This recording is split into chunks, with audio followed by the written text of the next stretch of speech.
Welcome to the Crow's Tavern. Tonight, we'll journey back to the time of the Norse people, exploring their villages, customs, and daily lives as we drift toward peaceful sleep together. After our story ends, you'll hear the gentle sounds of a crackling fire that will continue for hours without interruption.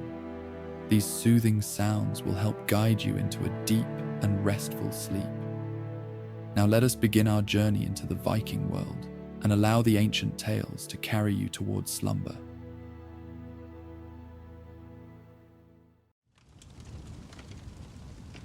The ancient branches of Yggdrasil creaked softly in a wind that seemed to come from nowhere and everywhere at once. Leaves rustled with whispers of forgotten knowledge, casting dappled shadows across the weathered face of Odin Allfather as he stood at the base of the world tree. The twilight sky of Asgard stretched endlessly above, neither day nor night, but something in between. Stars beginning to shimmer into existence like distant thoughts, awakening in a dreaming mind.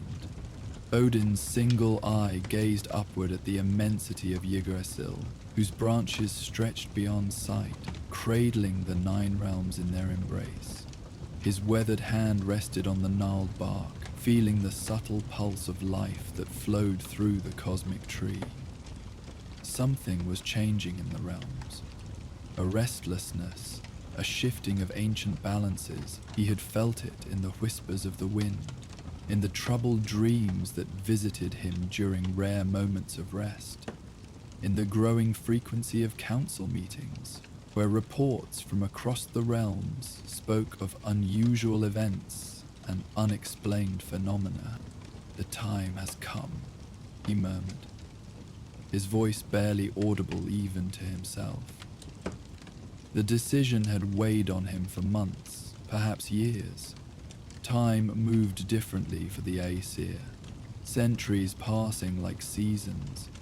Yet even with such vastness of experience, some choices remained difficult.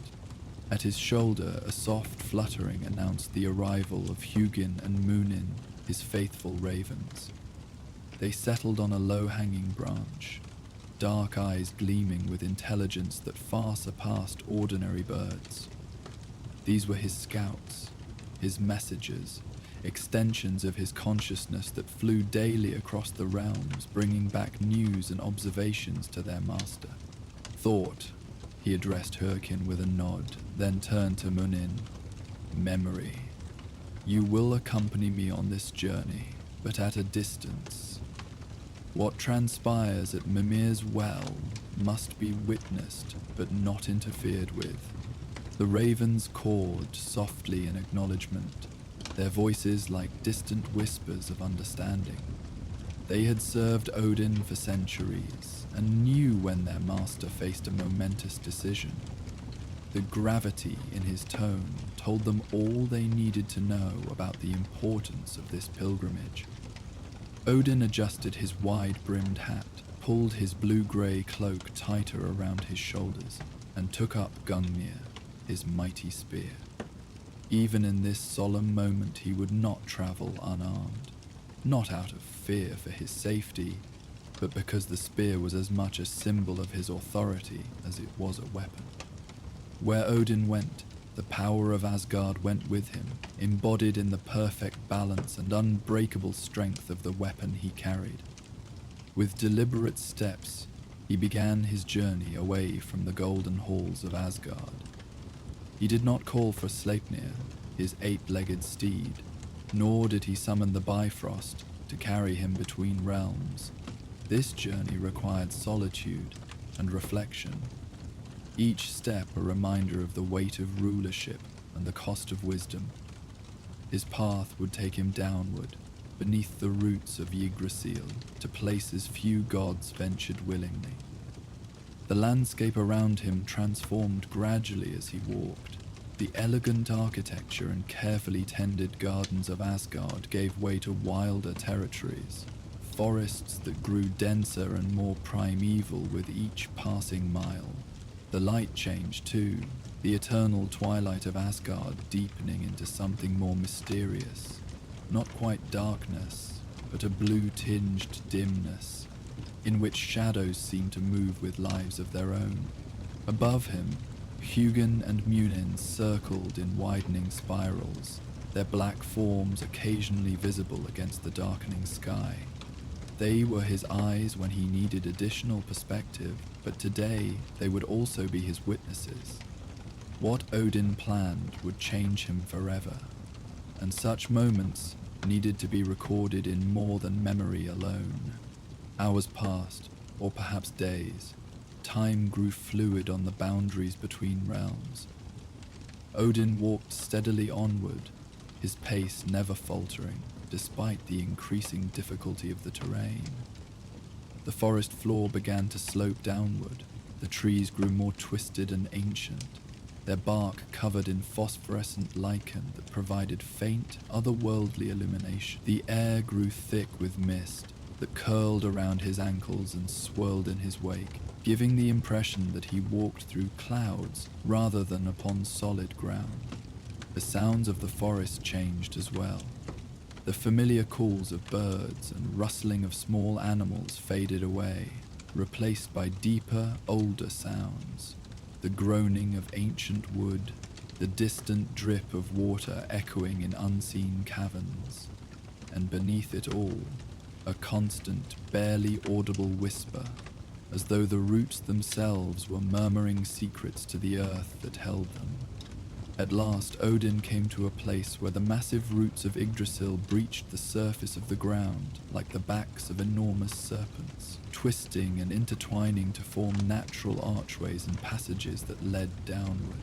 Without hesitation, he ducked beneath the first of these arches, leaving the last vestiges of ordinary forest behind. The world beneath the roots was a realm unto itself, neither fully part of any of the 9 realms, yet connected to them all. Here the air was cool and damp, filled with the earthy scent of soil and the crisp, mineral tang of underground waters. The phosphorescent fungi grew more abundantly, clinging to the massive roots and casting a soft, blue-green glow that illuminated Odin's path, just enough to see a few steps ahead, never revealing too much at once. Odin's footsteps made barely a sound on the soft earth, yet each seemed to echo strangely, as though the very environment was aware of his presence and responding to it. Occasionally he would pause, placing his palm against one of Yggdrasil's roots, feeling the slow pulse of life within. These were not merely the roots of an ordinary tree, no matter how massive, but the fundamental connections that bound the realms together, channels through which the energies of creation flowed continuously. The foundations remain strong, he murmured to himself, yet something stirs within the flow. He could feel it through his connection to the world tree, subtle disruptions in patterns that had remained stable for millennia. Nothing immediately threatening, perhaps, but significant enough to warrant this journey, this search for deeper understanding. As he ventured farther beneath the surface, the passages formed by the intertwining roots grew wider, occasionally opening into chambers where smaller roots descended from the earthy ceiling like complex tapestries, or curved upward from the floor in shapes that almost resembled furniture. Benches and tables formed not by design, but by the natural growth patterns of Yggdrasil over countless centuries. In one such chamber, Odin paused to rest, not from physical fatigue, but to gather his thoughts.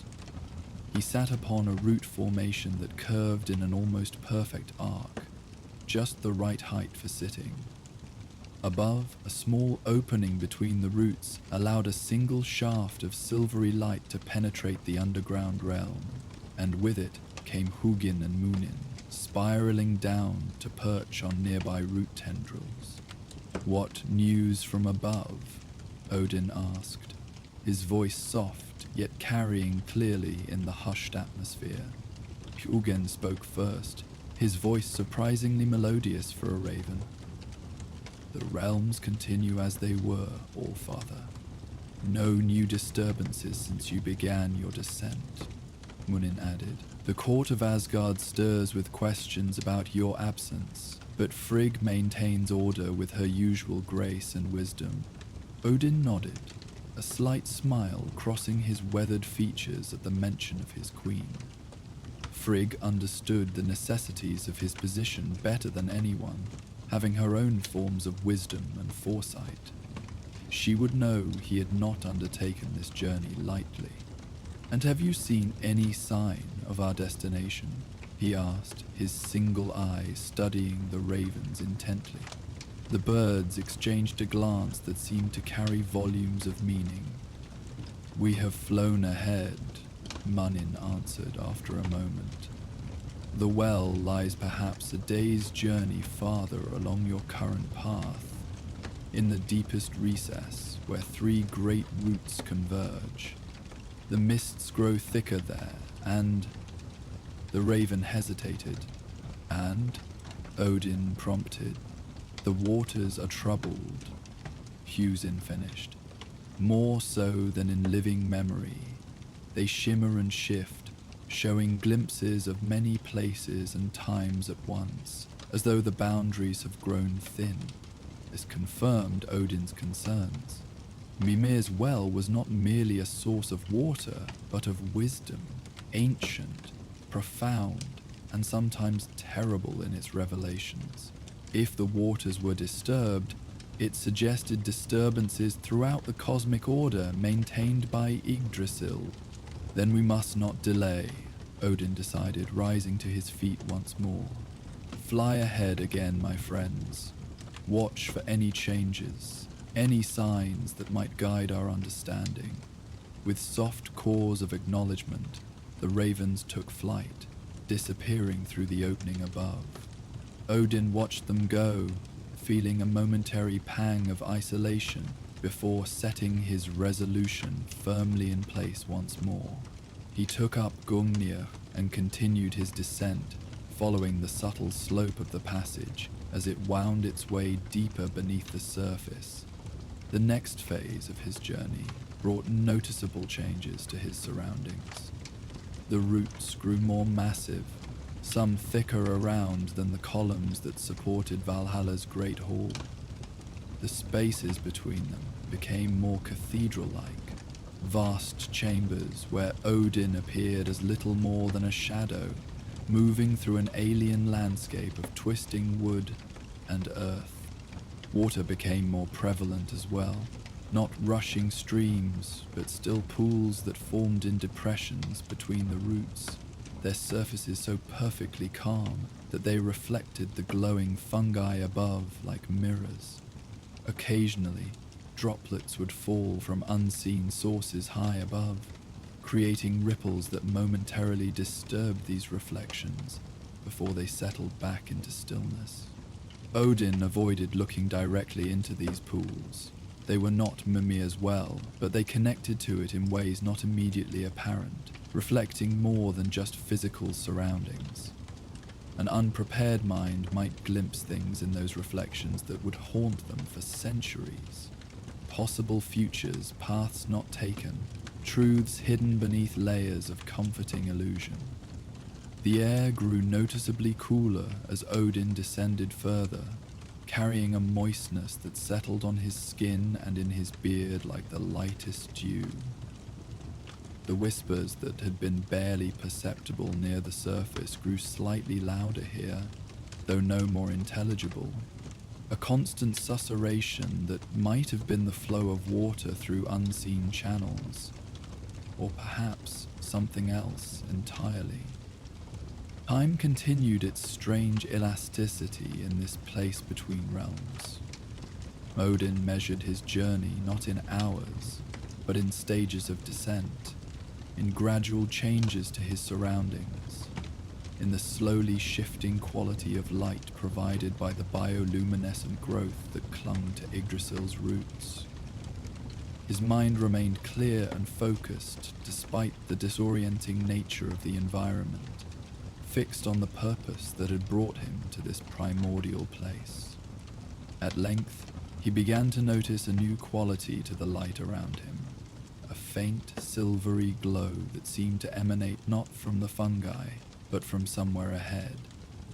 It pulsed subtly, like the beating of a distant heart, growing incrementally brighter as he approached its source. The whispers grew louder too, occasionally resolving into words or phrases in languages both familiar and utterly alien before dissolving back into meaningless sound. Gungnir hummed softly in Odin's grasp, responding to the increased magical energy that permeated the air. The spear, forged by dwarven master crafters and imbued with powerful enchantments, served as both weapon and tool of rulership, but also as a conduit for mystical energies.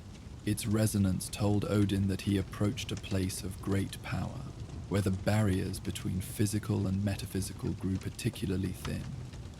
Finally, the passage opened into a vast circular chamber, unlike any he had traversed before.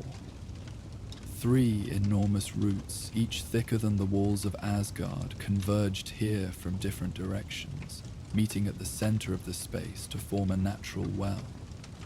The chamber's ceiling arched high above, roots and earth intertwined in complex patterns through which small amounts of silvery light filtered down. The floor sloped gently inward toward the well, smooth earth giving way to ancient stone covered in intricate runes that glowed faintly with their own inner light. And there, at the center, was Mimir's well itself, not grand or imposing as one might expect for something of such cosmic significance, but modestly sized, a perfect circle, perhaps twice the width of a man's outstretched arms. Its wall rose only to knee height, constructed of stones so perfectly fitted together that not even water could pass between them. They bore no chisel marks, appearing to have grown into their current configuration, rather than being shaped by tools. The water within the well was the source of the silvery blue illumination that had guided Odin's final approach. It glowed with an inner light that seemed to come from tremendous depths, suggesting that the well reached far deeper than physically possible in the space it occupied.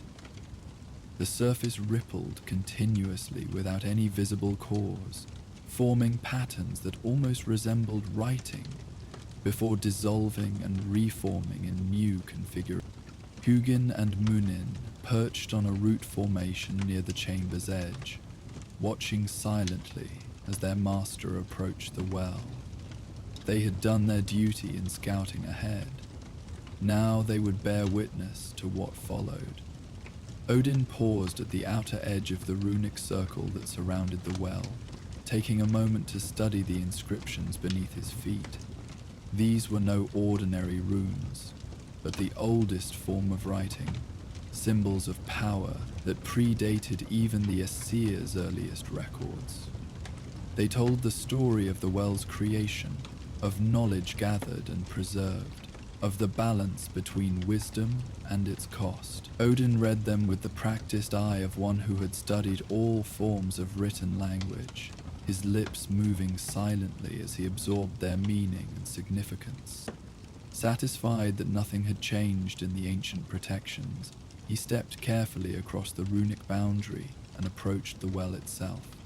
Up close, the waters were more disturbed than they had appeared from a distance, swirling in complex patterns that occasionally formed recognizable images. A great wolf with jaws stretched impossibly wide, a ship made of fingernails and toenails, a massive serpent encircling an entire world before dissolving back into formless motion. Troubled waters indeed, Odin murmured, kneeling beside the well to study its contents more closely. The glow illuminated his features from below, highlighting the lines etched by ages of responsibility and the empty socket where his right eye had once been. A previous sacrifice for knowledge, given to drink from Mimi's Brunra, the well of wisdom. As he gazed into the swirling depths, the water's movement slowed, as though recognizing his presence and responding to it. The random patterns gradually resolved into a more deliberate swirling, creating a vortex that opened at the center of the well like an eye, slowly opening after long sleep. Mimir, Odin called softly, his voice carrying a note of formal respect. Guardian of memory, keeper of wisdom beyond age, I seek audience. For several heartbeats, nothing changed. The water continued its slow, deliberate swirling, neither acknowledging nor rejecting Odin's request. Then, gradually, a deeper darkness formed at the center of the vortex, rising slowly toward the surface like a shadow, ascending from unfathomable. It breached the surface without disturbing it, a darkness taking shape not through physical presence but through the absence of light. It solidified into the suggestion of a face, ancient beyond reckoning, neither male nor female, but something that transcended such distinctions. Eyes formed from pinpoints of light that might have been distant stars viewed through the waters. A mouth that was merely a different quality of shadow. Odin Borson, came a voice that was not truly sound, but thought given just enough substance to be perceptible. It resonated not in the air but directly in Odin's mind, carrying with it impressions of vast age and knowledge, so extensive it bordered on burden. Twice named, once eyed, wielder of Gungnir, master of Sleipnir, ruler of Asgard. You come again to my waters. I come seeking understanding, Odin replied, instinctively keeping his voice low, though he knew the communication was more mental than physical. The 9 realms grow restless, patterns shift that have held stable for millennia. I feel it in Yggdrasil's branches, see it in the reports brought from across the realms. Even Asgard's golden halls echo with whispers of change. The face in the water shifted, features rearranging themselves like clouds driven by high winds. Change is the only constant across the branches of Yggdrasil, Mimir responded. Even gods must adapt or fade. What specifically do you seek to understand? Odin considered his response carefully. Questions posed to Mimir needed precision. The ancient entity would answer exactly what was asked, no more and no less. Is what I sense the beginnings of Ragnarok, or a different form of transformation? And what role must I play in guiding the realms through what comes? A sound like distant laughter rippled across the water's surface. 2 questions disguised as one, All-Father. Always seeking maximum value. Some habits remain constant, even as ages pass. The amusement faded from Mimir's voice, replaced by solemnity. The answers you seek are not given lightly, even to one who has already paid a significant price for wisdom.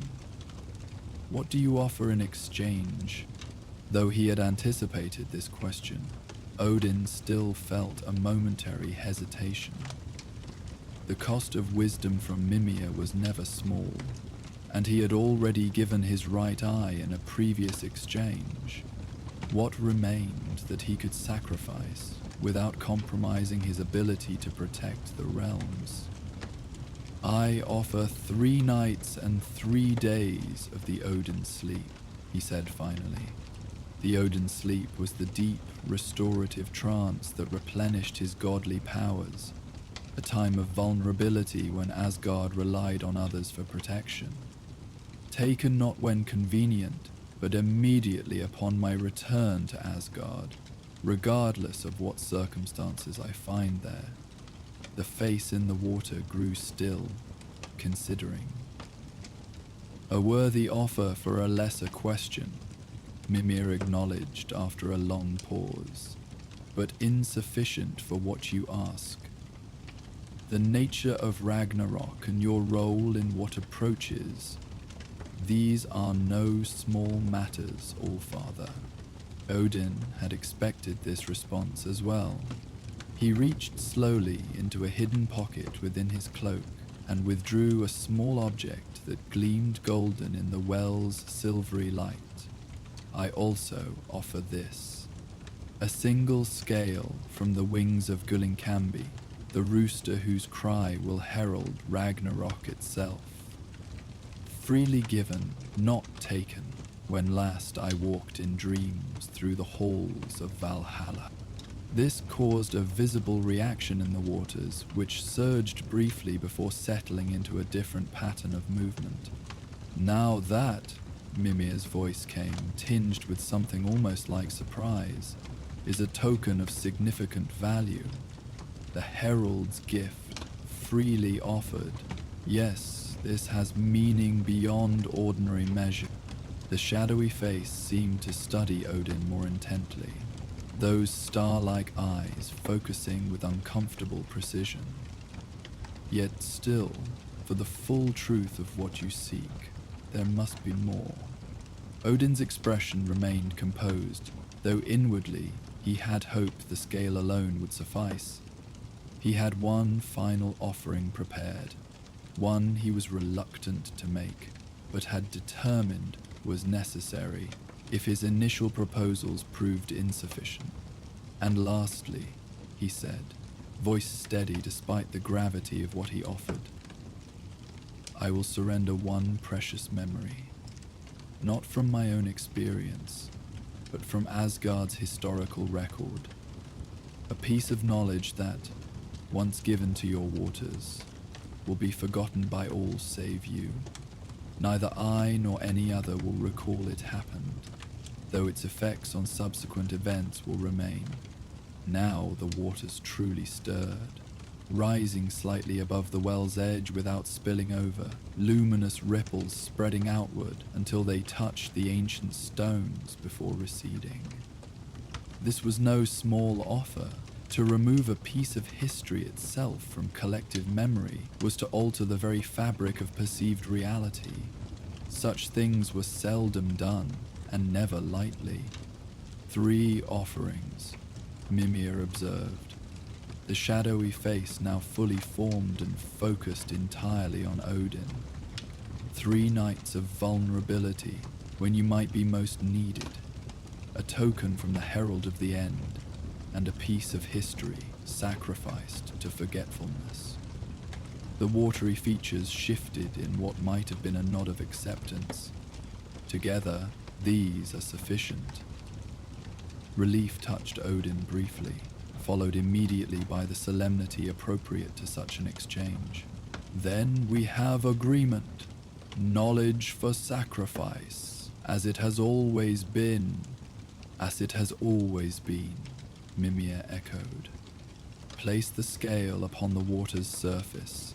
Speak aloud the commitment to the Odin sleep. Then, tell me which memory you surrender, and I will show you what you seek to know. Odin opened his palm where the golden scale gleamed like captured sunlight. With ceremonial slowness, he held his hand over the center of the well and tilted it, allowing the scale to fall.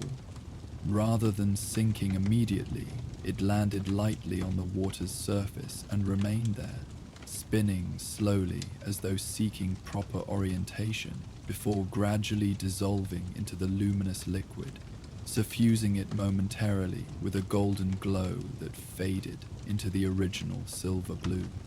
I commit myself to 3 full cycles of the Odin sleep, Odin stated formally, to begin upon my return to Asgard regardless of circumstances found there, with all the vulnerability and risk such a state entails. The water's surface rippled in acknowledgement, concentric circles spreading outward from where the scale had dissolved. Now came the most difficult part of the exchange, identifying the memory to be surrendered to Mimir's keeping. Odin had given much thought to this, considering what knowledge might be sacrificed, with minimal damage to the realm's security, while still representing sufficient value for this exchange. "And the memory I surrender," he said after a moment's final contemplation, "is the true location of Bor's vault, and the 3 artifacts contained therein. Let all record and recollection of this place and its contents pass from Asgard's knowledge into your keeping alone." This was no small sacrifice. Bor's vault, named for Odin's father, contained 3 powerful artifacts from the earliest days of the 9 realms. Tools of creation rather than weapons, but potentially devastating if misused. Their loss from memory meant they could never be accessed again by any in Asgard, for good or ill. The vault itself would likely remain physically intact somewhere, but without memory of location or contents, it might as well cease to exist.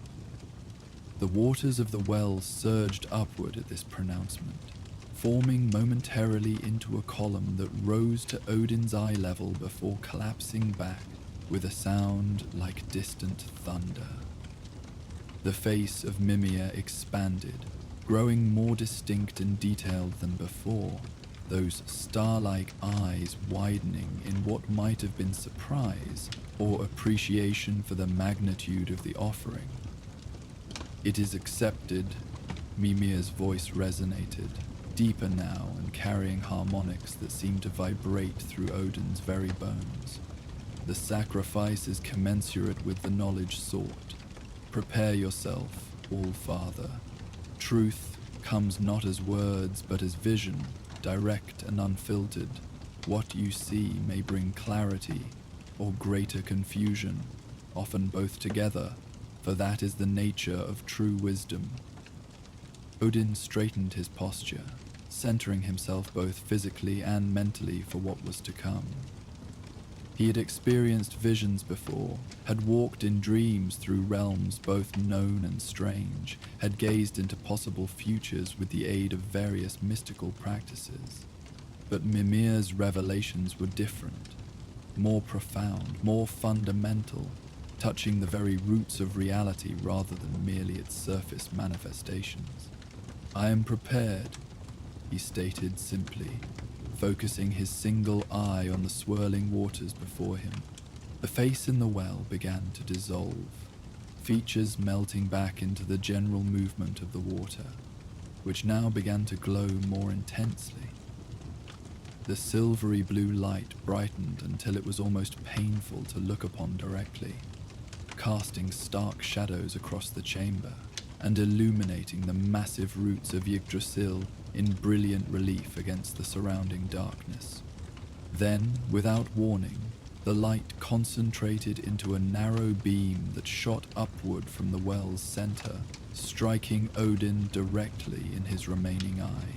He neither flinched nor turned away, accepting the connection as necessary for what he sought. The chamber around him faded from perception, replaced by a kaleidoscopic rush of images, sounds, sensations, and concepts too rapid and numerous to process individually. This was raw information, unfiltered by normal perceptual limitations, flooding directly into consciousness like a torrent breaking through a dam. Odin experienced the vision not as a passive observer, but as an active participant, present within each scene as it formed and dissolved around him. He stood upon the branches of Yggdrasil itself, seeing how they stretched across dimensions beyond normal perception. The 9 realms appeared not as separate worlds, but as interconnected nodes within a vastly complex structure, energy flowing between them in patterns that made the most intricate tapestry seem crude by comparison. These patterns were indeed changing, not with the catastrophic disruption of Ragnarok, but with subtle shifts that nonetheless carried profound implications. Boundaries between realms were becoming more permeable in places, less distinct. Energies that had flowed in one direction for millennia were altering course, creating new connections while weakening others. The vision shifted, showing specific manifestations of these changes across the realms. In Midgard, humans developed technologies that inadvertently resonated with energies they did not understand, creating unintended ripples through Yggdrasil's structure. In Jotunheim, ancient ice began to retreat from certain regions, revealing ruins and artifacts long forgotten. In Alfheim, the light elves gathered in unprecedented councils, discussing portents and signs that troubled even their ancient wisdom. Faster now, the visions came with increasing intensity. Muspelheim's fires burned with new patterns within their eternal flames. Niflheim's mists formed shapes that seemed almost deliberate before dissolving back into chaos. Svartalheim's dark elves delved deeper into their underground realms, uncovering chambers sealed since the dawn of creation. Through it all, Odin perceived underlying currents, cosmic forces older than the Aesir themselves, stirring from long dormancy. Not malevolent necessarily, but utterly unconcerned with the desires or needs of any realm's inhabitants. These were the fundamental forces that had shaped creation and would eventually reshape it, operating on timescales that made even a god's lifespan seem momentary. The vision's perspective widened further, showing Yggdrasil itself as merely one manifestation of a larger cosmic structure. A single tree in a forest of possibilities, each with its own version of the 9 realms developing along different paths. Some flourished while others withered. Some maintained perfect balance while others tilted toward chaos or rigid order. Then, abruptly, the torrent of information focused on Asgard and Odin himself. He saw his own role in what approached, not as commander of armies against the forces of destruction, but as custodian of transition. The changes coming to the 9 realms were neither wholly good nor bad, but necessary evolution in the cosmic cycle. His task would not be to prevent them, but to guide them, to preserve what was most valuable while allowing outdated structures to transform. This would require wisdom beyond warfare, diplomacy beyond force. It would mean relinquishing certain forms of control to gain deeper influence. It would demand sacrifice beyond what had already been given, not in dramatic gestures, but in the patient work of preparation and stewardship. Most challenging of all, it would require Odin to transform himself, to move beyond the identity that had served him for millennia and become something both more and less than he had been. The vision showed multiple possible paths this transformation might take, each with its own demands and consequences, none easy, but some leading to greater harmony than others. As suddenly as it had begun, the visionary torrent ceased. The beam of light retracted back into the well, which now pulsed with a steady rhythm, like a heartbeat. Odin found himself kneeling beside the stone circle. One hand braced against its edge, as though to steady himself, the other still gripping Gungnir with unconscious strength. His mind worked furiously to process what he had experienced, to translate the direct download of cosmic information into concepts he could work with. Some aspects would take days or even years to fully integrate, but the central message was clear. Change was coming to the 9 realms. Change that could not be prevented but might be guided, and his role was to facilitate that guidance with wisdom rather than force. "You have seen," Mimir's voice came, once more forming a shadowy face within the well's waters. "The question now becomes, what will you do with what you have seen?" Odin drew a deep breath, centering himself once more in the present moment. "I will prepare," he answered simply. "Not for war, though that may come in time, but for transformation. I will gather those with the wisdom to understand these changes and the strength to endure them. I will seek allies among those previously considered merely neutral or even adversarial, finding common purpose in navigating what approaches. The face in the water shifted in what might have been approval. And yourself, All-Father? What of your own necessary transformation? This was the most challenging aspect of what Odin had glimpsed. The need to evolve beyond the identity he had cultivated over centuries. I have been many things, he said thoughtfully. Warrior, ruler, wanderer, scholar. I have called myself by different names in different realms, worn masks both literal and figurative. Perhaps it is time to integrate these aspects rather than shifting between them, to become whole rather than merely adaptable. Wisdom indeed, Mimir acknowledged. The exchange is complete, Odin Borson. 3 offerings given, knowledge received. The memory you surrendered is already fading from Asgard's records and recollection, preserved only in these waters. The Odin sleep awaits your return, and Gullinkambi's scale has become part of the well's essence. Go now, carrying what you have learned back to those who need it. The face began to sink back into the depths, the waters gradually returning to their earlier swirling patterns. Before it disappeared completely, Mimir spoke once more. Remember, All-Father, that wisdom is not merely in knowing, but in doing.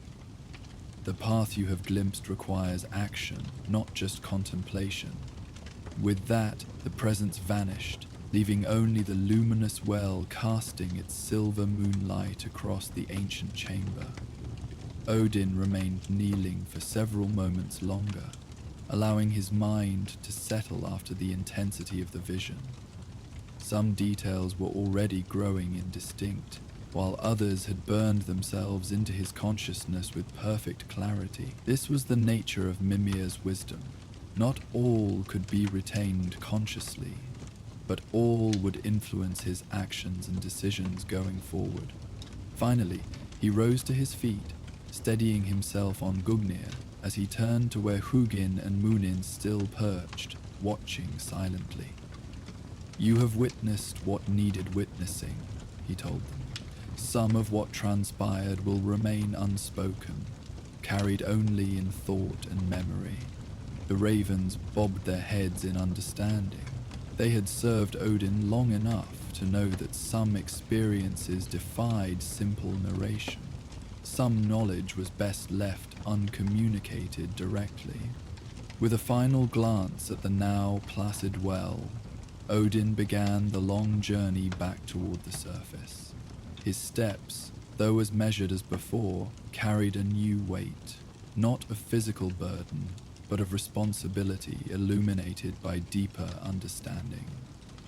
The path ahead would not be easy, but it was clearer now than it had been, guided by wisdom purchased at significant cost. The chamber with its glowing well receded behind him as he followed the winding path between Yggdrasil's massive roots.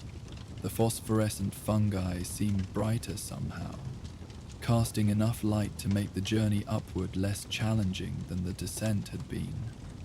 Perhaps it was merely that his eye had adjusted to the gloom, or perhaps something in him had changed, allowing him to perceive what had always been present but previously unnoticed. Hugin and Munin flew ahead, occasionally returning to ensure he maintained the correct path through the labyrinthine root system. The whispers that permeated this realm continued around him, but now Odin found he could distinguish words and phrases among the general susurration. Fragments of ancient wisdom, echoes of forgotten conversations, predictions of things yet to come, not clearly enough to form coherent messages, but enough to confirm that this place existed at the intersection of past, present, and future, where time flowed differently than in the realms above. As he ascended, Odin mentally prepared for what awaited in Asgard. The Odin sleep would need to be carefully managed, responsibility temporarily transferred to Frigg and the Council. Messages would need to be sent to various allies and potential allies across the realms, laying groundwork for the diplomatic initiatives his vision had shown would be necessary. Resources would need to be allocated differently, prioritizing knowledge gathering over weapon forging, exploration over fortification. These practical considerations helped ground him after the cosmic scale of what he had witnessed in Mimir's waters. The transformation of the 9 realms might operate on timescales beyond mortal comprehension, but it would manifest through countless smaller changes, each requiring attention and guidance. That was where his focus must lie. Not on the overwhelming totality, but on each step along the newly illuminated path. By the time he emerged from beneath Yggdrasil's roots back into the ancient forest above, Odin had formulated the beginnings of a plan. The silvery light of Asgard's eternal twilight seemed almost harsh after the subtle illumination below, but his eye adjusted quickly. Hugin and Munin settled on low branches nearby, awaiting further instruction. "Return to Asgard," he told them. "Inform Frigg that I follow shortly and will require immediate counsel upon arrival. Say nothing of specific details. Those I will share myself when appropriate." With soft calls of acknowledgement, the ravens took wing, quickly disappearing into the distance. Odin watched them go, then turned his gaze upward to where Yggdrasil's branches stretched beyond sight. With his enhanced perception, still sensitive from Mimir's vision, he could almost see the currents of energy flowing through those branches, connecting the realms in their cosmic dance. "And so it begins," he murmured to himself, "not with battle, but with understanding." Taking a moment to straighten his cloak and adjust his wide-brimmed hat, Odin set off through the forest toward Asgard's golden halls. Each step felt both heavier with responsibility and lighter with purpose than when he had walked this path in the opposite direction. The sacrifice had been significant, but the wisdom gained, the clarity of vision and direction, made it worthwhile. Above him, stars winked into existence as Asgard's twilight deepened temporarily toward night. Somewhere among those stars, the 9 realms continued their eternal orbits, unaware of the subtle shifts in their cosmic foundations or the changes those shifts would eventually bring. But Odin knew, and in knowing, found both burden and opportunity, the chance to shape what could not be prevented, to preserve what was most valuable while allowing necessary transformation. It was, he reflected, the essence of wisdom itself, not to control all things, but to understand which things could be guided and which must simply be accepted, and to have the discernment to recognize the difference. Mimir's waters had given him glimpses of many possible futures, but the path between now and then, that was his to forge, step by careful step. The distant gleam of Asgard's golden spires appeared through the trees ahead, a reminder of all he sought to preserve through the coming changes. With renewed resolve, Odin quickened his pace slightly. Much needed to be done before the Odin sleep claimed him, preparations made for the work that would continue, even as he slumbered.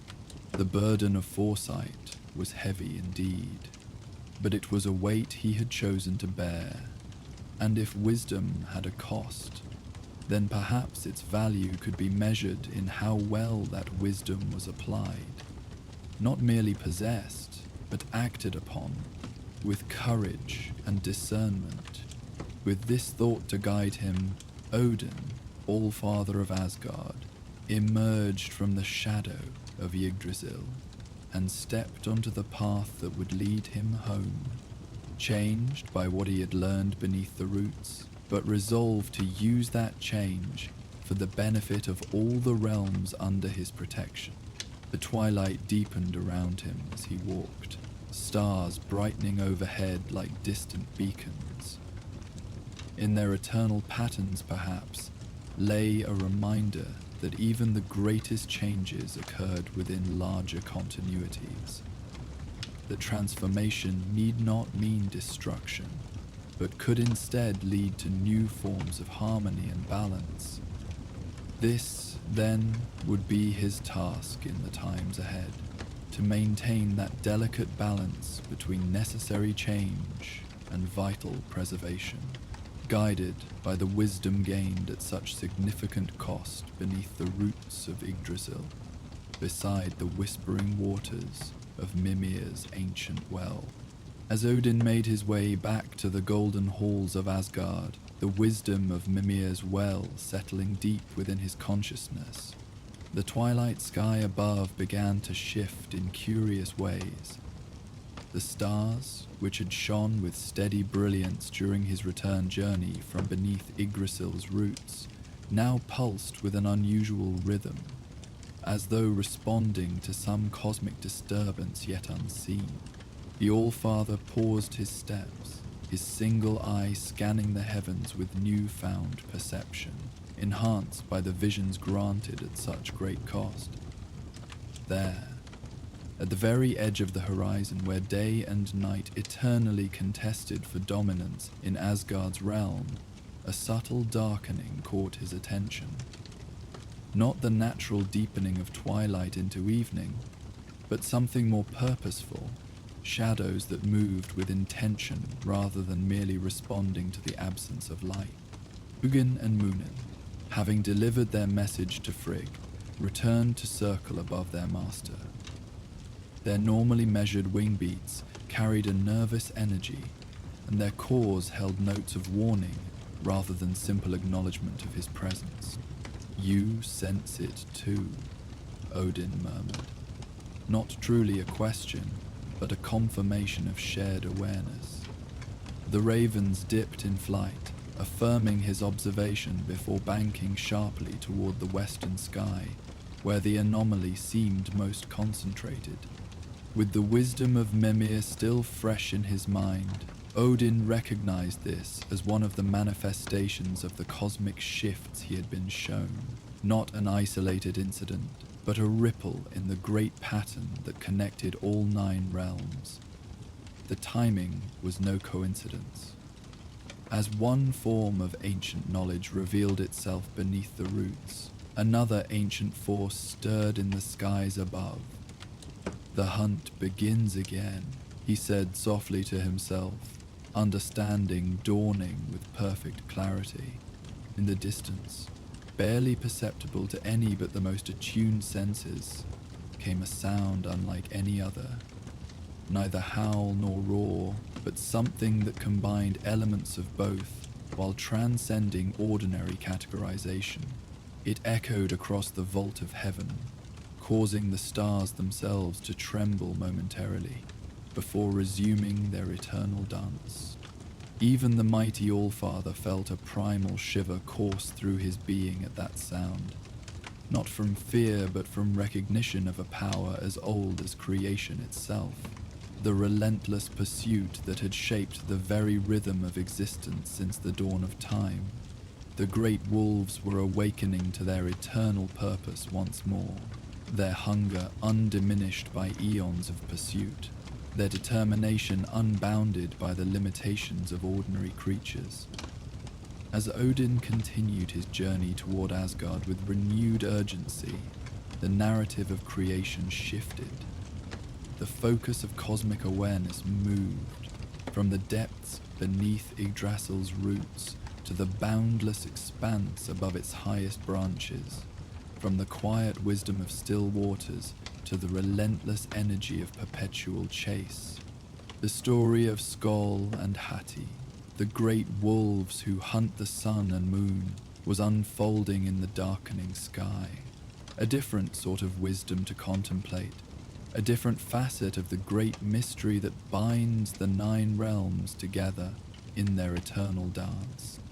The stars continued to fade, one by one, as though retreating before the approaching hunters, leaving patches of the sky in perfect, absolute darkness.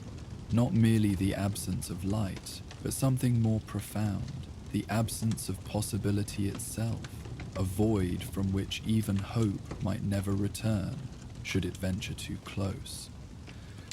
Against this starless backdrop, the chase would soon begin in earnest, predator and prey, darkness and light, in the eternal cycle that gives meaning to time itself.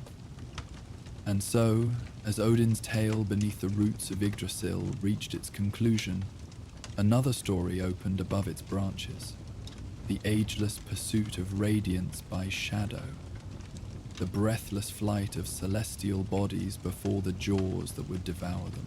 The starless hunt had begun once more, and all the 9 realms would bear witness to its unfolding. The fading light of evening cast long shadows across Halvar's fields, stretching like fingers of darkness, seeking purchase on the world.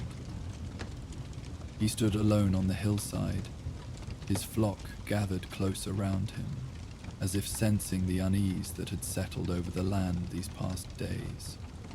The sheep bleated softly, pressing against one another, their breaths forming small clouds in the unseasonably cool air. Something was wrong with the twilight. Even as a simple shepherd, Halvar knew the rhythms of day and night like he knew the contours of his own calloused hands, and lately those rhythms had changed. Tonight, as the sun sank toward the horizon, it seemed to hang there longer than it should, reluctant to complete its journey. Not like the lingering summer sunsets he had known all his life, but something else. Something hesitant, fearful even. If a celestial body could know fear, the quality of light was different too. Not the warm, golden glow that typically bathed the hills at this hour, but a strange, silvery illumination that leached color from the landscape, rendering everything in shades of ash and bone. Halvar pulled his woolen cloak tighter around his shoulders, though whether to ward off the chill or the growing sense of disquiet he couldn't say. His eyes scanned the horizon, then lifted to the darkening sky where the first stars should be appearing. There were none. The heavens remained a smooth expanse of deepening blue, unmarked by even the brightest evening star. This, too, was wrong. The warriors of light that had guided his ancestors should have begun their nightly vigil by now. A sound reached him then, carried on a wind that seemed to come from everywhere and nowhere at once. A distant howl that raised the hair on the back of his neck. It was not the howl of ordinary wolves that sometimes ventured down from the mountains in winter's depth. This was something larger, something older. A sound that spoke to memories buried deep in human bones. Memories of huddling in caves while ancient predators prowled outside. His sheep froze at the sound, their previously restless movements ceasing, as if they had been turned to stone. In the sudden stillness, Halvar became aware of his own heartbeat, loud in his ears. The howl came again, joined by a second voice that harmonized with the first in terrible perfection. Closer now, though from which direction he couldn't tell. It seemed to come from above, from the very sky itself. Skoll and Hati, he whispered, the names emerging unbidden from childhood memories of his grandmother's tales, told by firelight. The great wolves of prophecy, destined to chase the sun and moon until the end of days, until Ragnarok, when they would finally catch their prey and devour the lights of heaven, plunging the world into darkness before its final destruction and rebirth. Halvar had always thought these stories merely tales to frighten children into obedience, or to explain the movements of celestial bodies in terms folkful folk could understand. But standing beneath that empty twilight sky, listening to those unearthly howls drawing nearer, he was no longer certain. Perhaps the old ways held more truth than the village priest with his single god would admit. The wind picked up suddenly, whipping his cloak around him and carrying whispers that might have been words had he the ears to truly hear them. The sheep huddled closer, bleating in distress.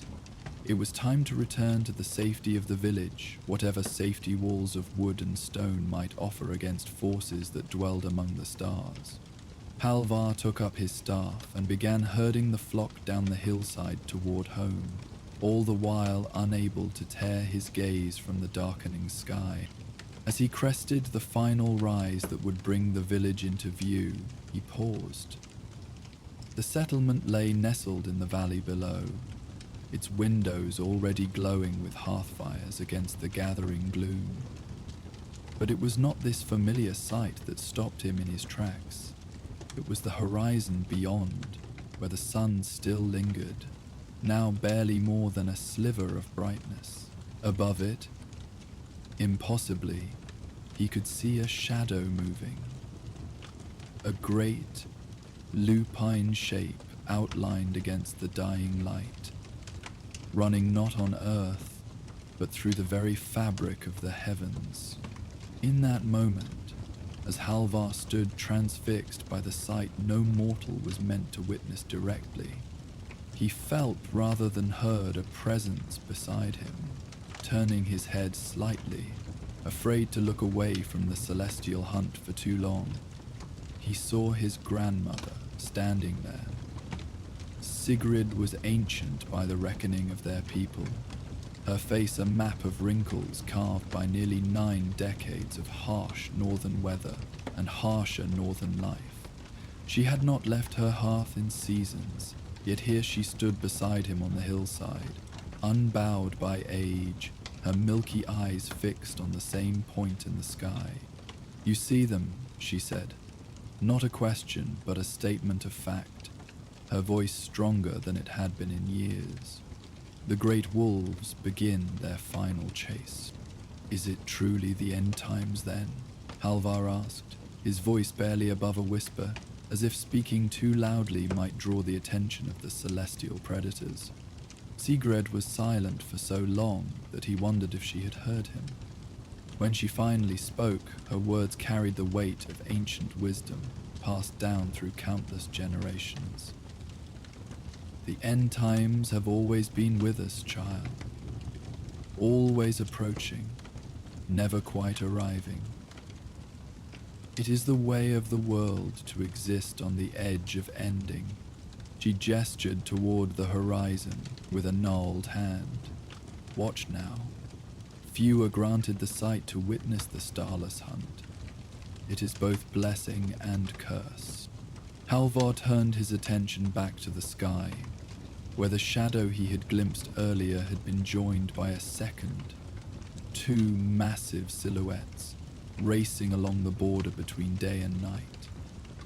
As they ran, the light dimmed further, stars that should have appeared remaining stubbornly absent. The world held its breath as the chase intensified. "Skull pursues soul," Sigrid murmured, her voice taking on the rhythmic quality it always had when she recited the old tales. "Hati hunts Mani. Since the beginning of days, they have pursued the chariots of sun and moon across the vault of heaven, always close, never quite catching, until the appointed time when the bonds of order fray and the great twilight falls upon all creation." Even as she spoke, Halvar noticed a change in the quality of light. The sun, nearly gone now, flared suddenly brighter, as if making one desperate attempt to outrun its pursuer. The silvery illumination that had replaced the normal sunset took on a reddish hue like blood diluted in water. The sheep, forgotten until now, pressed against his legs, trembling. "We now?" he asked, aware of how small his voice sounded against the vastness opening before him. "Why are they closing the distance after all these ages?" Sigrid turned those clouded eyes toward him, seeing more perhaps than one with perfect vision. "The wolves grow stronger as the bonds grow weaker." The great serpent stirs in the depths. The betrayer tests his chains. All the signs converge. As was foretold. She gripped his arm with surprising strength. But remember this, Halvar. Prophecy is not fate. What has been foreseen may yet be changed by choices made and courage found. Even the gods themselves struggle against their appointed doom. The howling came again, closer now, no longer sounding as if it originated from the sky alone, but from all around them, as if the very air vibrated with the voices of the cosmic hunters.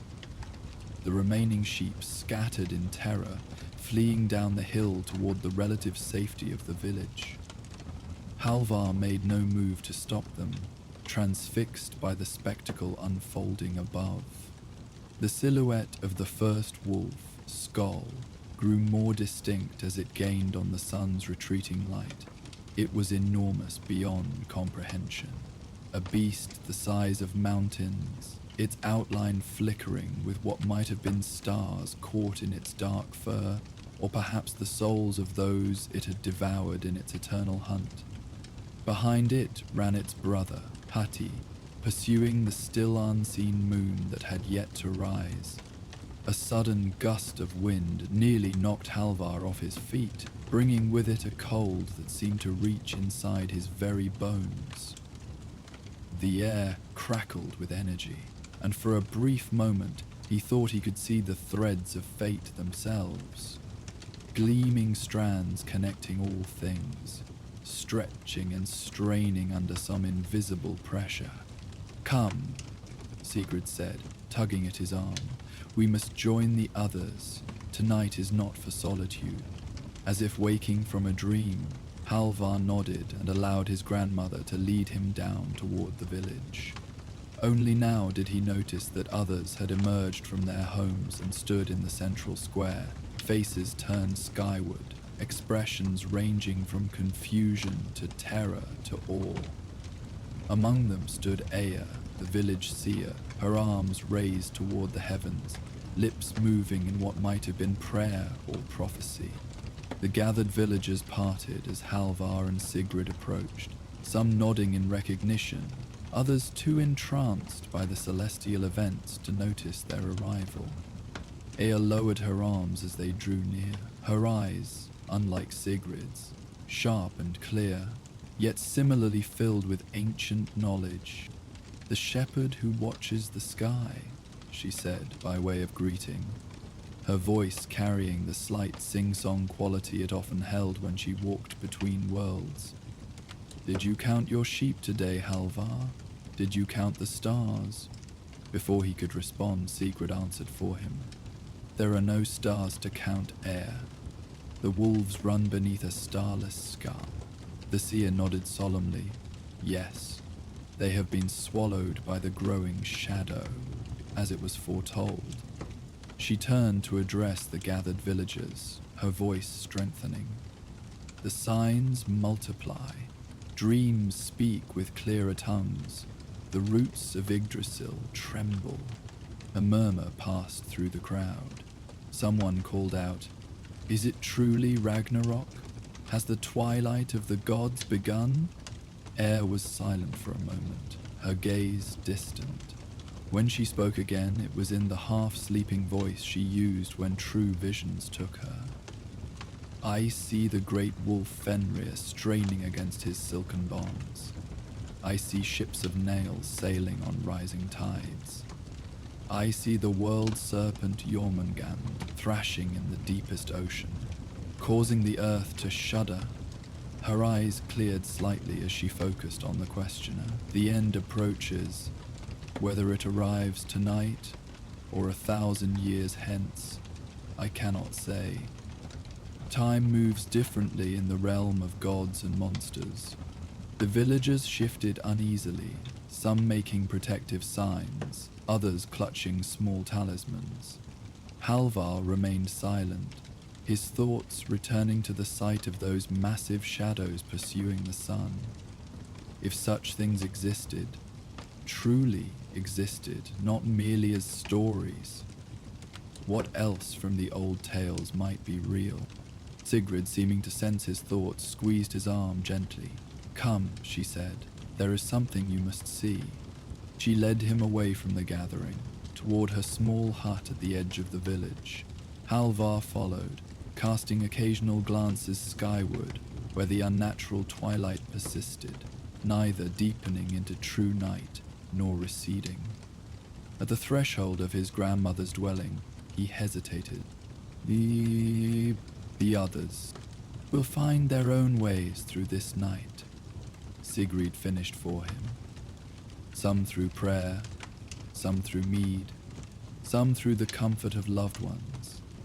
Your path lies here, for now." Inside, the single room was warm and fragrant with herbs that hung from the rafters. A small fire burned in the central hearth, casting flickering shadows on walls adorned with strange symbols etched into the wood. Halvar had always assumed they were merely decorative, the fanciful markings of an old woman clinging to outdated customs.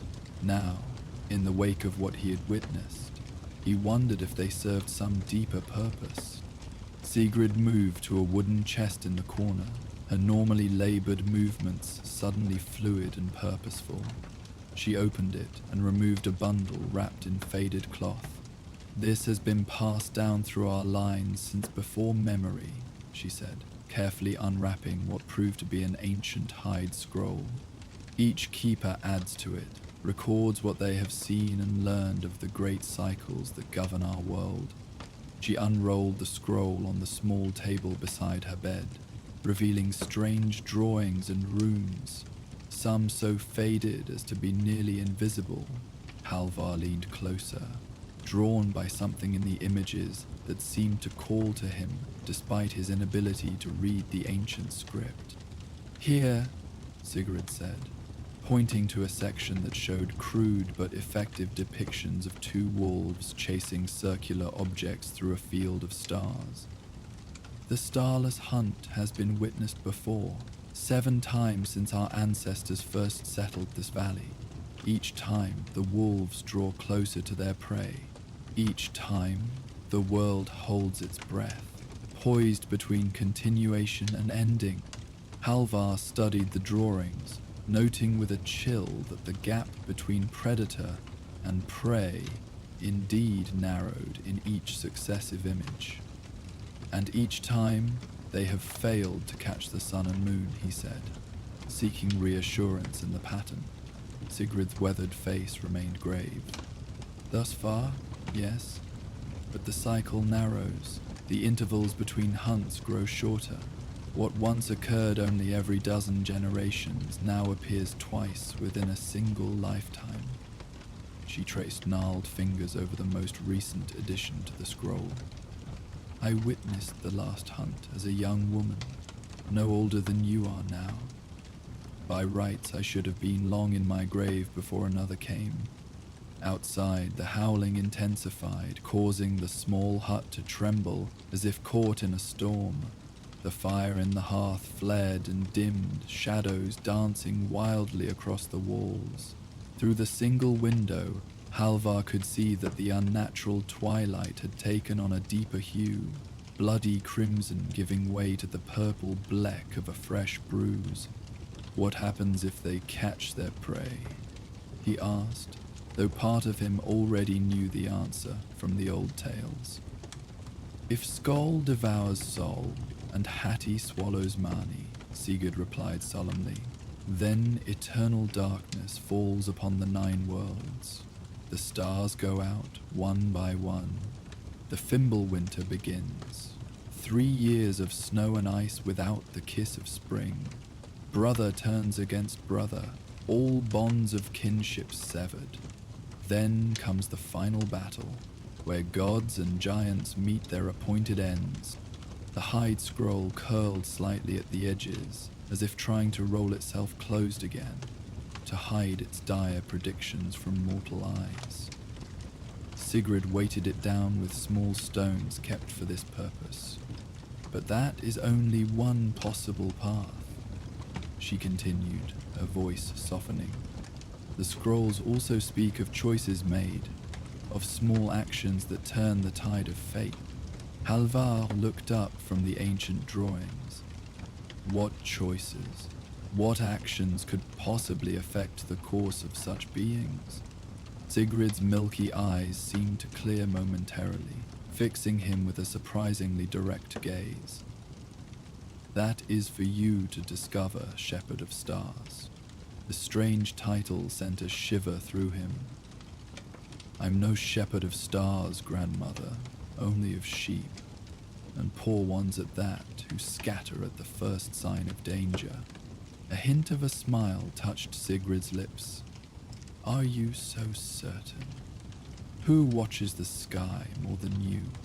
Who knows the patterns of the heavens, the turning of seasons by stellar signs?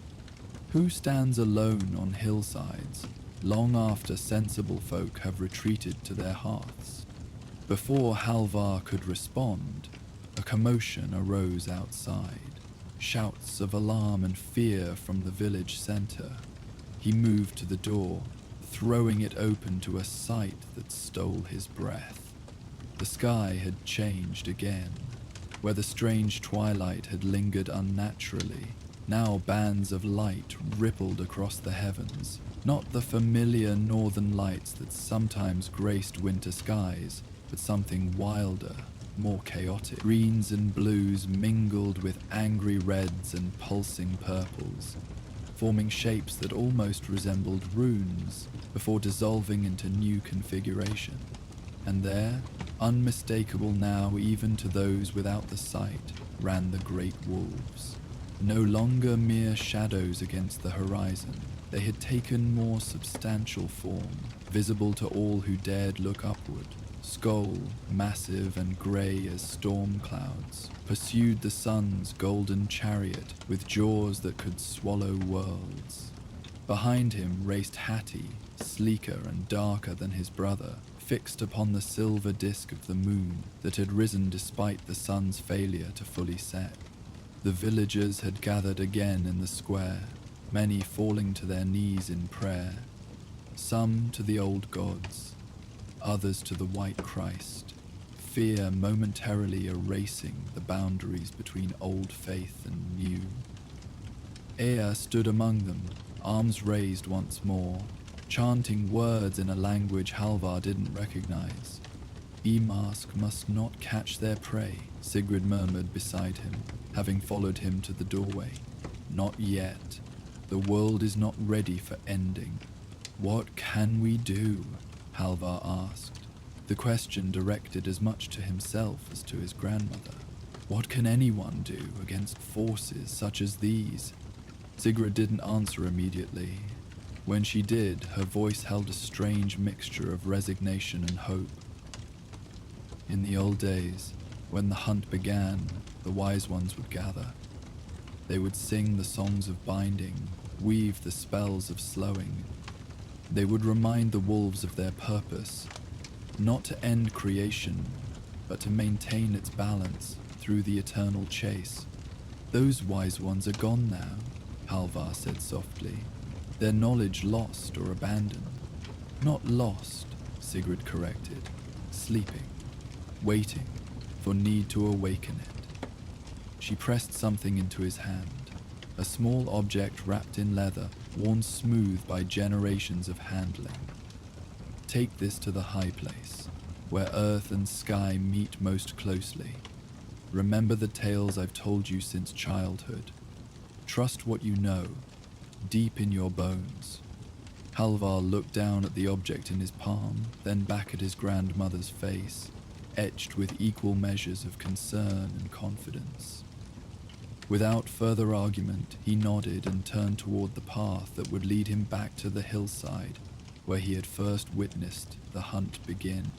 As he moved through the village, others called out to him, asking where he was going, warning him to take shelter against whatever calamity approached.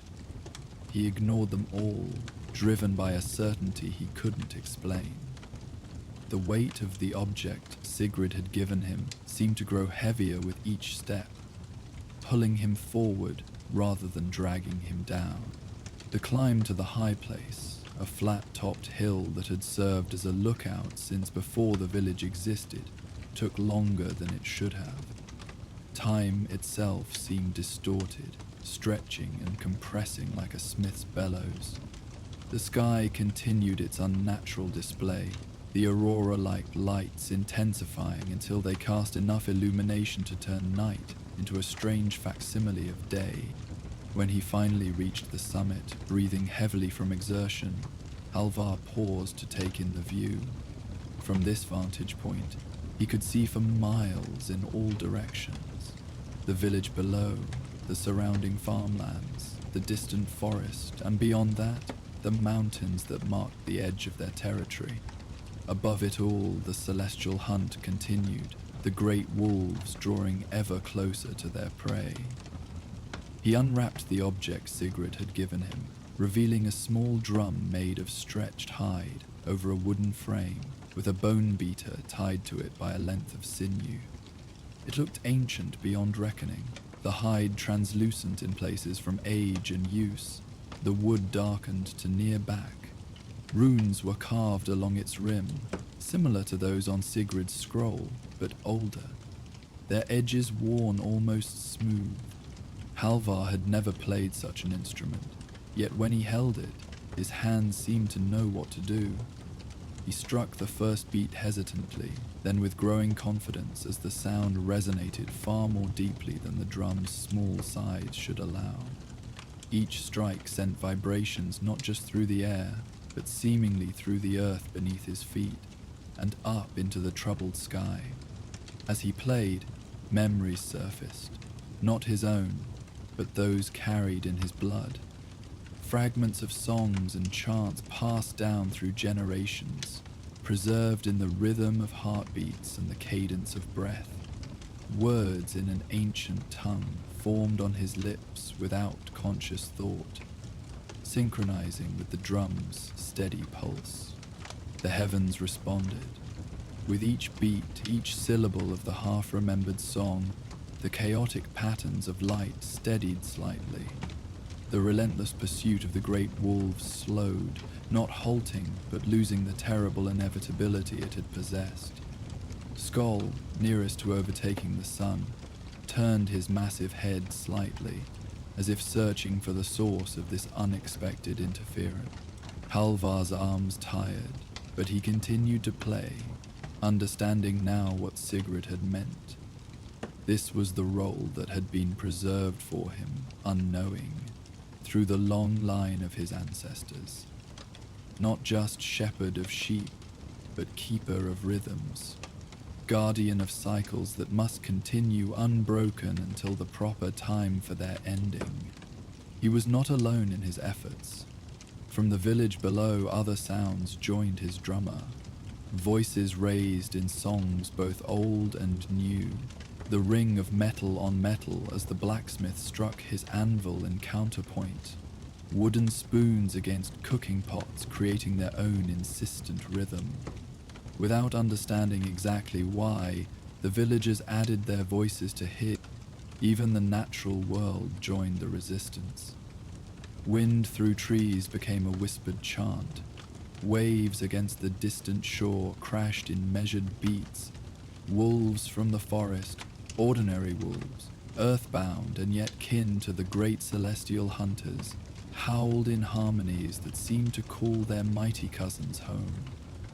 High above, the chase continued, but something had changed. The relentless advance of the wolves slowed further, the gap between hunter and hunted maintaining itself rather than narrowing. Sol's golden chariot gleamed more brightly, as if gathering strength from the sounds rising from below. Mani's silver disc pulsed in time with Halvar's drum, growing brighter with each beat. The seer, Ea, appeared beside him, though he hadn't seen her climb the hill. Her eyes were fully white now, rolled back in deep trance. "The threads reweave," she murmured, swaying slightly with the rhythm. "The pattern shifts. You have remembered what was forgotten, Halvar Star Shepherd. That name again." not shepherd of stars this time, but star shepherd, as if it were a title, an office passed down through generations. Halvar didn't respond, couldn't spare the breath from his chanting, but he felt the rightness of it settle into his bones. How long he played, he couldn't say. Time lost meaning as the eternal moments stretched. His arms moved without conscious direction. His voice chanted words whose meanings he understood more in his heart than in his mind. The drum itself seemed alive beneath his hands, its voice joining his in calling to the celestial wolves, reminding them of their true purpose, not to end the world, but to keep it in motion through their never-ending chase. Gradually, almost imperceptibly at first, a change began. The strange auroras receded, their wild colors fading to more familiar patterns. The unnatural twilight that had held the world suspended began to shift, the sun finally completing its interrupted journey below the horizon while the moon rose higher, reclaiming its rightful place in the night sky. Stars reappeared, first the brightest and then the fainter ones, until the heavens were once again carpeted with their distant light. The great wolves remained visible, but they had resumed their ordained positions, near enough to maintain the chase that drove the cycles of day and night, but far enough that the immediate threat of catching their prey had passed. Halvar's hands stilled on the drum, the ancient chant fading from his lips as exhaustion finally claimed him. He sank to his knees on the hilltop, the instrument cradled in his lap, his breathing ragged from exertion. Air knelt beside him, her eyes clear once more, filled with something that might have been pride. You have done well, Star Shepherd. The balance is restored. For now. For how long? Halvar asked, his voice raw. If what grandmother says is true, the intervals between hunts grow shorter. How soon before they return? Perhaps too strong for songs and drums to turn aside. The seer's expression grew solemn. That is the burden of your office, Halvar. To watch, to remember, to be ready when the need arises again. As your line has done since the first settlers came to this valley.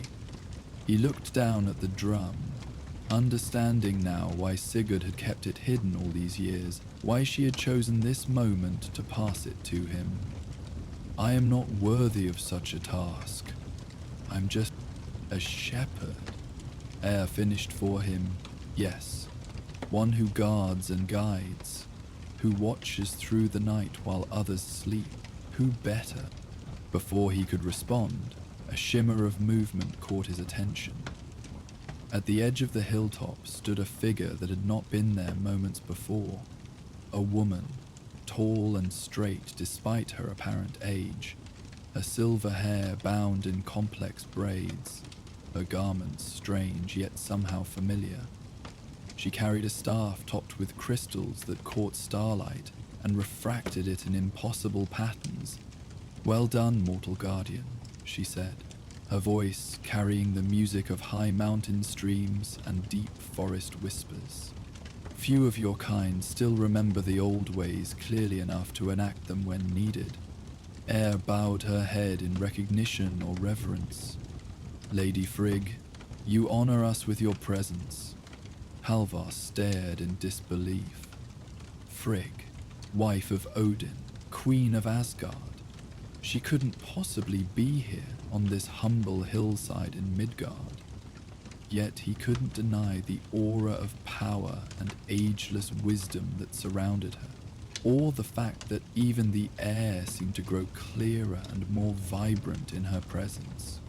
The veil between worlds thins during the hunt, Frigg explained, seeming to read his thoughts. It allows for intersections that might otherwise be impossible.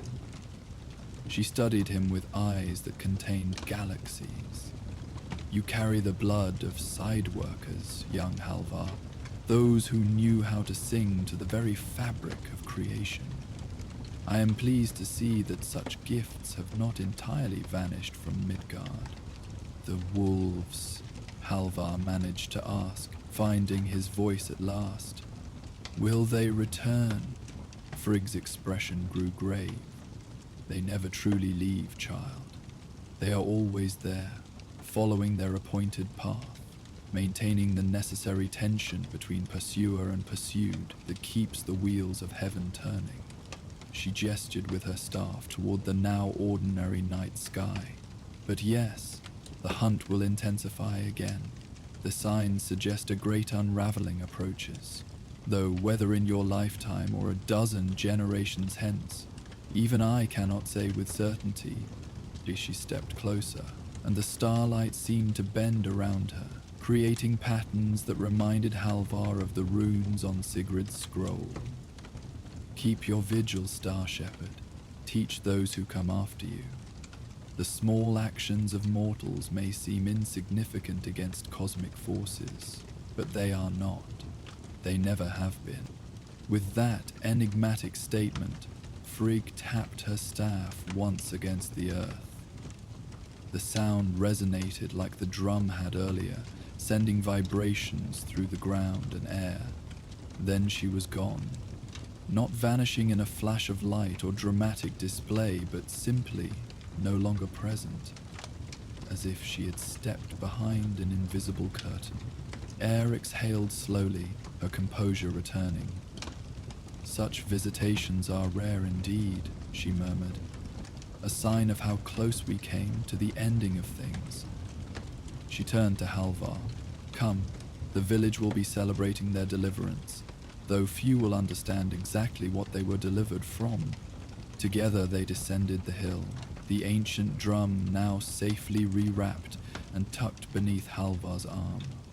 As they approached the village, they could hear sounds of relieved merriment, music, laughter, the clinking of drinking horns, life asserting itself in the face of averted catastrophe, whether the danger was fully comprehended or not. Sigrid waited at the edge of the gathering, her face showing no surprise at their return, only quiet satisfaction. You remembered, she said, as Halvar approached, reaching up to touch his face with fingers that trembled slightly from age, but not from doubt. Not memories of my own, he admitted, but ones carried in blood and bone, as if my hands and voice knew what to do even if my mind did not. She nodded, accepting this as expected. That is how the oldest knowledge survives. Not in scrolls or stones, though these have their place, but in the very rhythm of our hearts and the patterns of our thoughts. She glanced at the wrapped drum. You understand now why this passes to you. Halvar nodded slowly.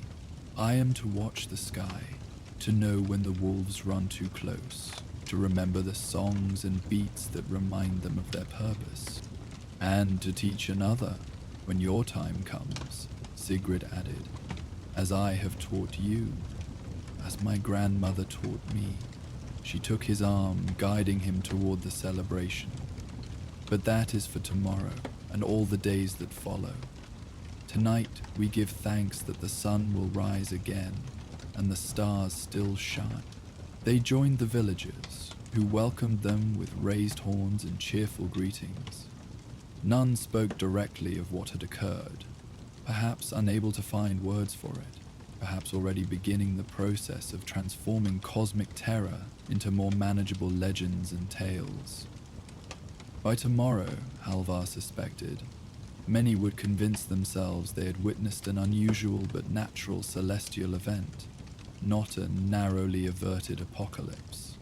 As Halvar moved through the celebration, accepting a horn of mead here, a clap on the shoulder there, he found himself studying his neighbors with new eyes.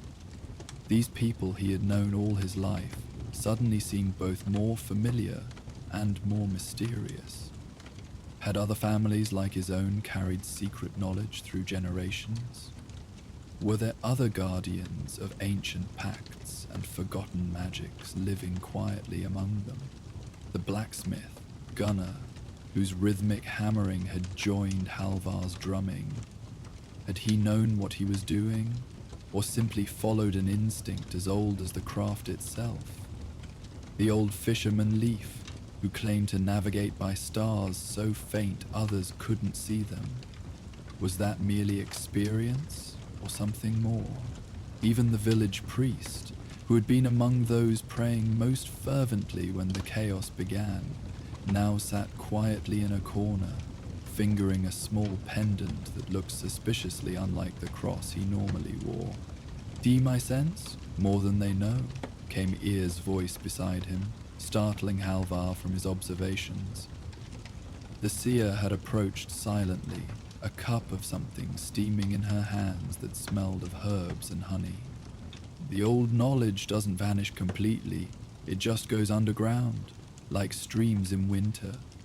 It flows beneath the surface, emerging in unexpected places." Halvar accepted a sip from her cup when offered, the liquid warming him from within more effectively than the stronger mead. "Were there others before me? Other star shepherds in the village?" Eir's smile was enigmatic.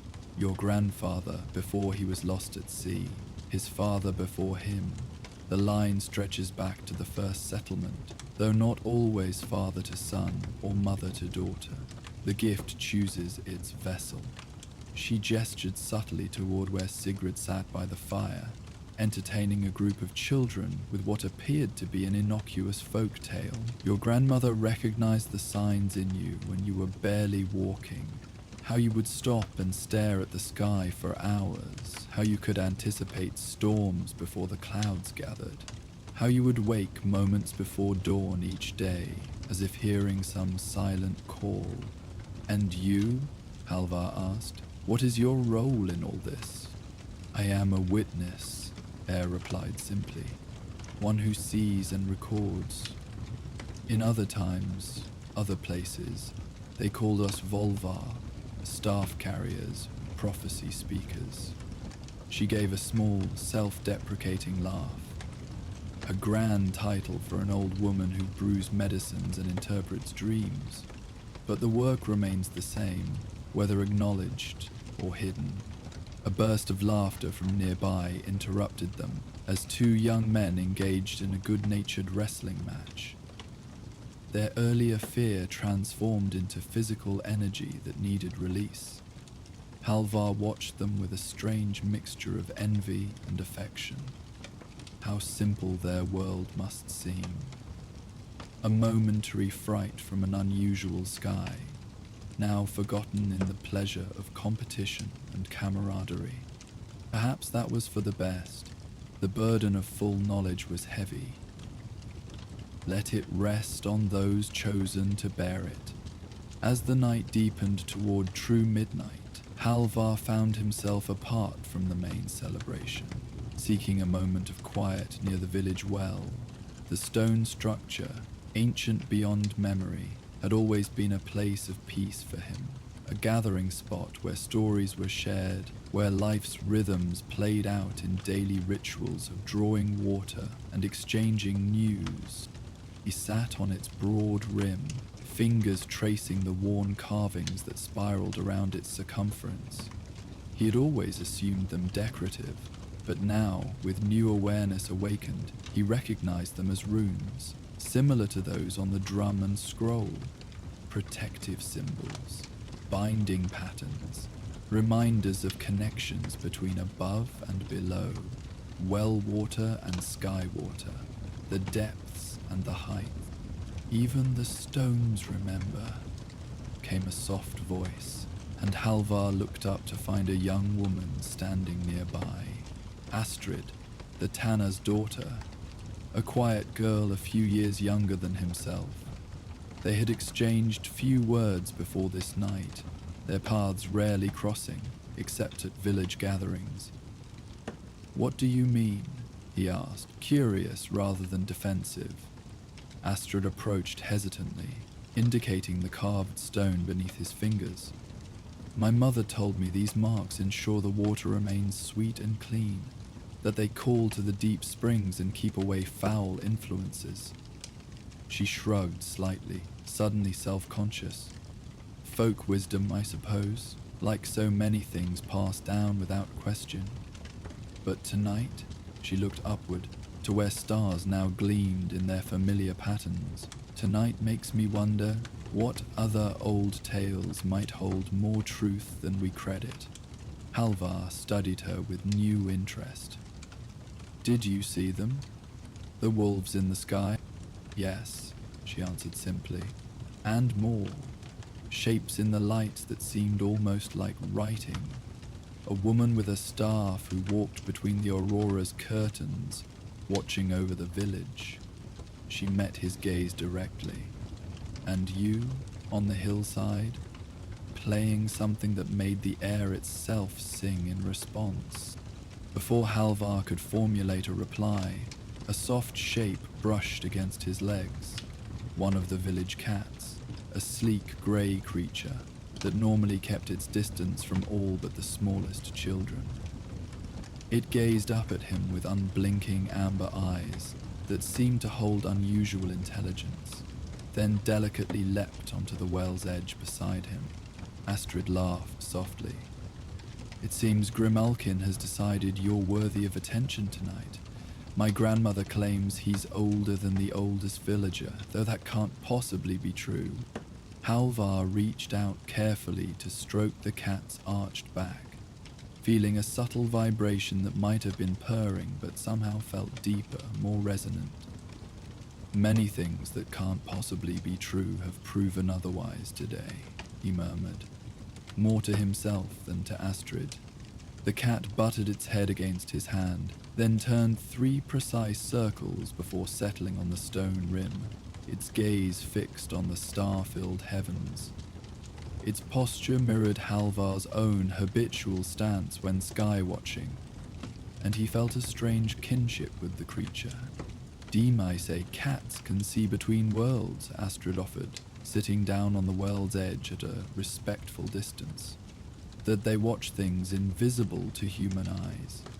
Like wolves running across the sky, Halvar suggested. Astrid's smile was small but genuine, perhaps exactly like that. She looked upward again, her profile outlined in starlight. Will it happen again? What we saw tonight?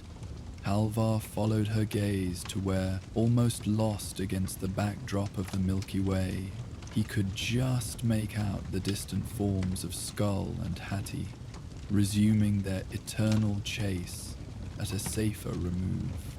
Until we meet again, he whispered to the celestial hunters.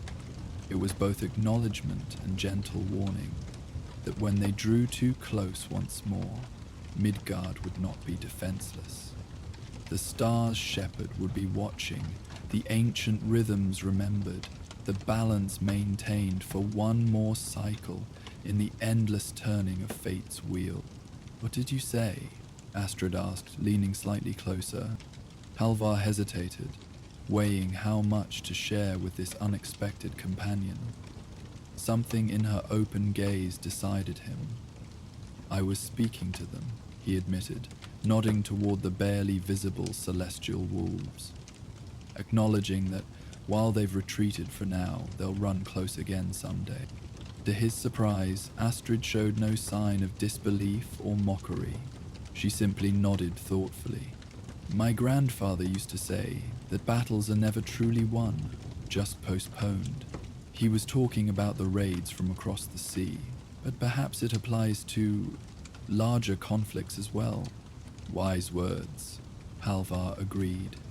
The cat between them stretched languidly, then settled into a new position, still watching the stars with unwavering attention. Comfortable silence fell between them, broken only by the distant sounds of celebration and the subtle symphony of night insects beginning their chorus now that the world had returned to its normal rhythms. Halvar found himself strangely at peace despite all that had happened, or perhaps because of it. Knowledge that should have been terrifying instead felt like coming home, like finally understanding the purpose behind his lifelong sky watching. "The drum you played," Astrid said eventually. "It's very old, isn't it?" Halvar tensed slightly, his hand moving unconsciously to where the wrapped instrument rested against his side. "Yes, a family heirloom." Astrid seemed to sense his reluctance to speak further on the matter and change direction. "My mother has something similar. Not a drum, but a small loom, barely the size of 2 hands. She only works on it during certain phases of the moon, weaving patterns that make no sense to me, but that she insists are important. When I asked why once, she said only that some threads must be maintained." She gave Halvar a sidelong glance. I never understood what she meant until tonight, watching those lights in the sky form patterns like a great weaving coming undone, then being repaired. This revelation startled Halvar. "Your mother is a weaver of word?" he asked, before he could stop himself, using an ancient term he hadn't realized he knew. Astrid's eyes widened slightly. "Is that what it's called?" She never gave it a name. She just said it was women's work passed down from mother to daughter, like recipes for dyeing cloth or curing hide. Halvar's mind raced with implications. Air had suggested there might be other keepers of old knowledge in the village, but he had assumed they were known to each other, a conscious circle maintaining ancient traditions.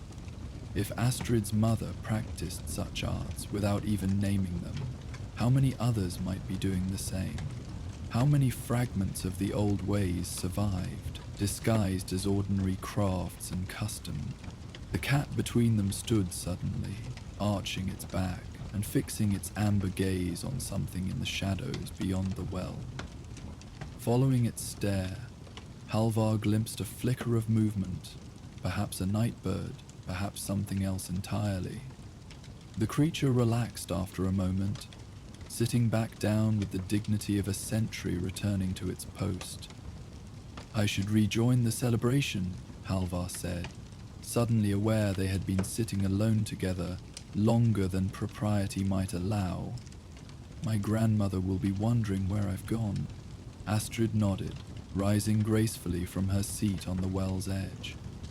"And I should help serve the late meal." She hesitated, then added with quiet intensity, "If you ever need assistance with your star shepherding, my mother's weaving might be of use. Some battles are easier fought with allies." Before Halvar could respond to this unexpected offer, she had slipped away into the darkness, leaving him with the distinct impression that the night's revelations were far from complete. The cat remained, regarding him with that enigmatic gaze that seemed to hold centuries of patient observation. "What else do you see, Grimolkin?" Halvar murmured to the creature. "What other secrets does this village hold?" The cat merely blinked slowly, then leapt down from the well with silent grace, padding a few steps toward the celebration before looking back expectantly, as if inviting Halvar to follow. The night wind carried his earlier words upward, seeming to ruffle the fur of the distant wolf shadows before dispersing among the stars. Then Halvar turned back to the warmth and light of his people's gathering, the ancient drum a comforting weight against his side, its magic dormant for now, but ready when needed. Tomorrow would bring duties both old and new, but tonight was for celebrating the simple miracle of continuation, of time's unbroken flow, of darkness giving way once more to the promise of dawn. In the deepest part of the night, while the village slept off its celebrations, and even Halvar had finally succumbed to exhaustion, Sigrid stood alone outside her small hut. Her milky eyes tracked the movements of celestial bodies invisible to ordinary sight. Threads of fate stretching across the vault of heaven, binding all 9 worlds in a complex web of cause and effect, action and consequence. The air around her was unusually still, as if the world itself held its breath in the aftermath of the averted catastrophe. Dew gathered on the thatched roofs of nearby dwellings, each droplet containing a perfect reflection of the star-filled sky above. The normal sounds of night, the distant call of owls, the rustle of small creatures in underbrush, the whisper of wind through leaves, seemed muted, respectful of this momentary peace, hard-won and perhaps fleeting. Sigrid breathed deeply, drawing the night air into ancient lungs. Her body might be failing, bones growing brittle and sight dimming to mortal eyes, but her inner vision remained sharp as ever. Tonight, it showed her things that both troubled and reassured her weathered heart. "It begins," she murmured to the unhearing stars. The first stirrings of the great unraveling that would one day lead to Ragnarok. Not tomorrow or the next day, perhaps not for generations, but set in motion nonetheless. The wolves' hunt had been turned aside, but other signs would follow.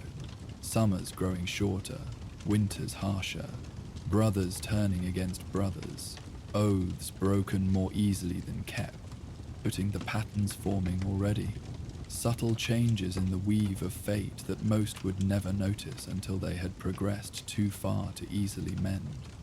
The binding of Fenrir, weakening by infinitesimal degrees, the roots of Yggdrasil suffering the gnawing of creatures too small to be significant individually, yet devastating in their collective hunger. The slow poisoning of wells, both literal and metaphorical, as ancient hatreds festered beneath the surface of seeming peace. Yet there was hope in what she had witnessed. Her grandson answering a call he hadn't known was his.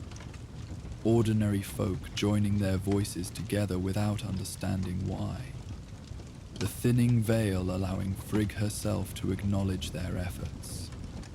Small actions against cosmic forces, as the goddess had said. Perhaps enough of them, performed with sufficient courage and clarity, might yet alter even prophecy itself. Her thoughts turned to the quiet conversation she had observed between Halvar and the tanner's daughter beside the ancient well. Astereth, whose mother kept one of the old traditions alive through her special loom work. The threads of fate were both metaphorical and literal in some cases, and those who could weave with understanding of the patterns helped maintain the fabric of reality itself. That Halvar had found his way to this connection without guidance suggested that forces beyond her own planning were at work. Another reason for cautious hope, and there were others in the village whose gifts remained dormant or disguised. The blacksmith's son who spoke to metal as if it were a living thing. The fisherman's wife whose songs could calm the stormiest seas. The baker who needed protection into every loaf without knowing the meaning of the patterns his fingers formed in the dough. Small magic, humble magic, yet no less real for its lack of spectacle. Sigrid's gaze shifted to the well where the 2 young people had sat earlier. The ancient cat, far older than any normal feline could be, still perched on its stone rim, sentinel and witness. She nodded slightly in acknowledgement of its presence, receiving a slow blink in return. Grimalkin had been watching over the village since before her birth, would continue long after her passing. Some guardians took unexpected forms. A shooting star streaked across the heavens. Not an ordinary meteor, but something else. A message, perhaps, or a warning. Sigrid tracked its path with experienced eyes, noting the constellations it passed through, the precise angle of its descent. The omens were mixed, neither wholly favorable nor entirely dire. suitable for times of transition when multiple futures remained possible. Sigrid smiled faintly, the expression creating new constellations of wrinkles across her weathered face. That was a question for younger minds than hers. Her task was nearly complete. Knowledge passed, legacy secured, the line of guardianship unbroken. She could rest soon, join her ancestors in the realm beyond, knowing that when Skoll and Hati ran too close once more, Midgard would not stand defenseless beneath a starless sky. As if summoned by her thoughts of rest, a gentle weariness began to settle over her. Not the bone-deep exhaustion of advanced age that had become her daily companion, but something sweeter.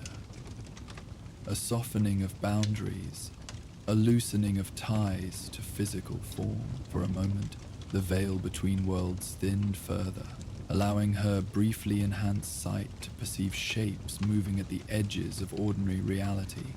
Tall figures on horseback, distant yet watchful, ancestral spirits gathering like mist among the trees. And highest of all, barely perceptible even to her gifted vision, the great ravens of Odin, circling in slow, deliberate patterns. With that thought providing its own form of peace, the old woman turned back toward her dwelling, leaving the vast theater of the heavens to play out its ancient dramas under the watchful eyes of a new generation. The wheel turned, the pattern shifted, but the essential rhythm remained, the endless dance of light and shadow, predator and prey, ending and beginning, that had sustained the 9 worlds since their creation, and would continue until their ordained end. And perhaps, just perhaps, even beyond, our Viking tale has now concluded. You will now hear the peaceful sounds of a crackling fire and gentle ambient noises that will continue throughout the night without any interruptions, helping you drift into a deep and restful sleep. May the stars of the northern sky watch over you, and may you find peaceful rest until the morning light. Sleep well, and good night.